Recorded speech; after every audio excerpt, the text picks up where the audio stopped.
Assalamualaikum warahmatullahi wabarakatuh. Selamat datang di channel Hamdan21, channel terkece. Ya, kali ini saya akan membagikan tutorial bagaimana caranya mendapatkan ngutip kopi ongkoson perharinya 10 kaleng dengan gaji kurang lebih 200.000. Ikuti terus, saya akan memberikan tipnya. Oke.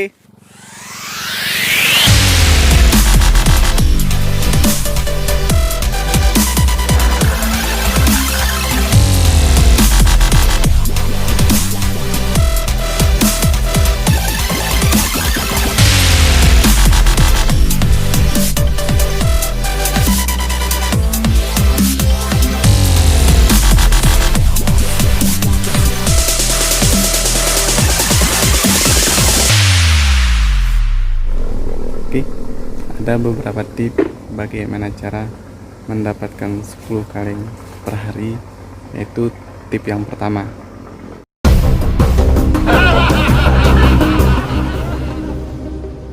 Dan tips yang kedua.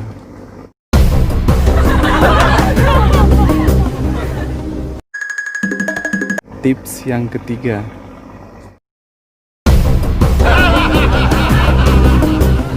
Tips yang terakhir.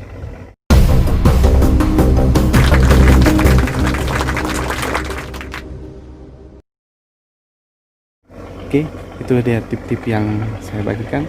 Mudah-mudahan bermanfaat. Itu saja. Assalamualaikum warahmatullahi wabarakatuh.